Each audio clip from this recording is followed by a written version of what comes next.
Welcome back to Radio Faces at our Houston Community College Main Street studios. I'm John McClain from the Chronicle, chron.com, Ultimate Texans, and Sports Radio 610. He's Indy Kalu, 12-year veteran in the NFL. You can hear him on Sports Radio 610 all week. This is where we go around the league, and we're going to start with Indy. And I know you want to go to one of your former NFC East opponents. My first stop is New York. And when you look at New York, they were 9-7 in the regular season. Some people say they backed into the playoffs. I said they kicked the door down to get into the playoffs because they are playing hot right now. When you look at Victor Cruz, when you look at the ground game, early in the season, everybody was saying, what's wrong with Ahmad Bradshaw and Brandon Jacobs? They're not putting up the yards you expect them to. Well, now they're doing it at the right time. They both had phenomenal games. They held the ball at a time of possession. Then Eli Manning had another elite game, 23 for 32, 277 yards with 3 touchdowns, and the big number, goose egg with the interception. So he's protecting the ball, but he's still taking his chances. And when you talk about their wide receivers, we said Victor Cruz, he's been hot lately. Well, guess what? When he's not hot, somebody else steps up. Hakeem Nicks, 115 yards receiving. These guys, they're just making plays at the right time. And I talked about it before the playoffs. They were the scariest team going into it, and I think right now they're still the scariest team because they're remembering that season when they won the Super Bowl. They kind of limped into the playoffs that year, too. So they had to go on the road, win all their games, and they won the Super Bowl. You better believe Eli Manning's reminding everybody about that. And they had to win at Green Bay in a big upset. Now, when I think of the Giants, I think of the pass rush, your former defensive lineman. How important is that pass rush? They have it across the board. Oh, it's huge, and they do have it. When you look at Osi Umenyiora, Justin Tuck, the young guy, Jason Pierre-Paul, they're going to be getting pressure, and they need to get pressure on the best quarterback in the game today. So it's going to be big for them to be at their best in that cold weather, that cold stadium. What I also like about Jason Pierre-Paul, he's been much publicized as a very good pass rusher, but last game he had 8 tackles. That means he's playing good technique football, and he's staying in his gap, and he's playing run defense. He was my second choice for Defensive Player of the Year to a guy the Texans are going to play, Terrell Suggs.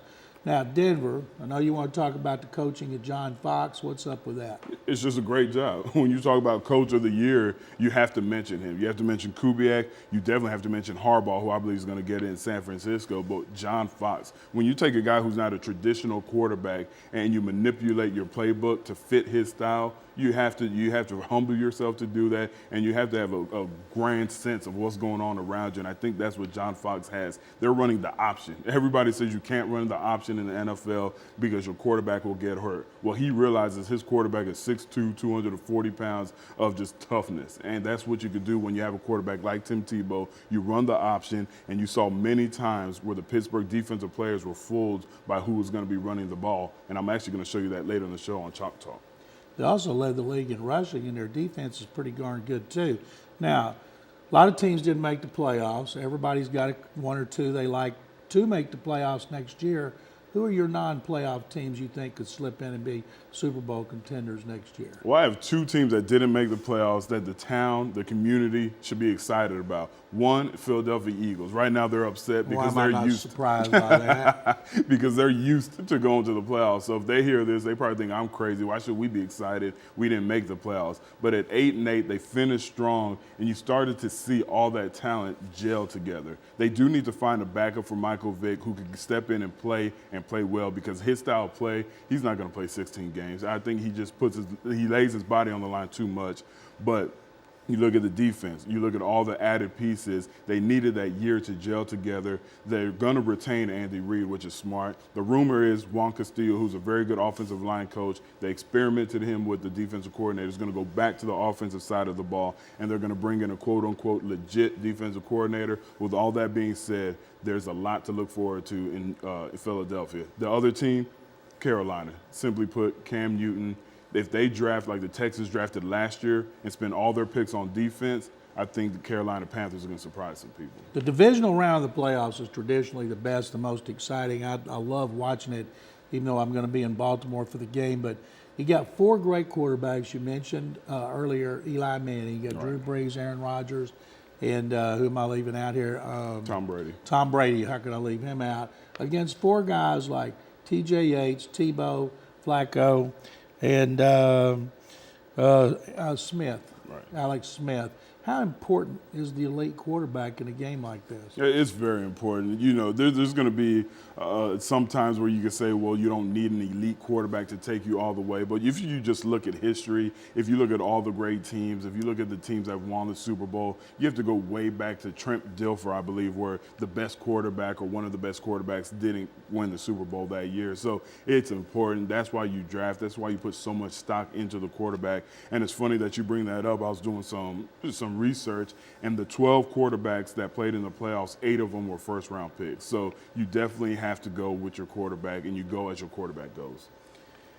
Jeff Fisher, we record this show on Tuesday. Jeff Fisher's supposed to sign with St. Louis, possibly Miami. But the big news that's kind of leaking out, Greg Williams, the defensive coordinator at New Orleans, one of Fisher's closest friends, he didn't sign a new contract. His contract is up. As soon as I saw that, I'm thinking he's waiting for Fisher. Now, does he go with Fisher and start over?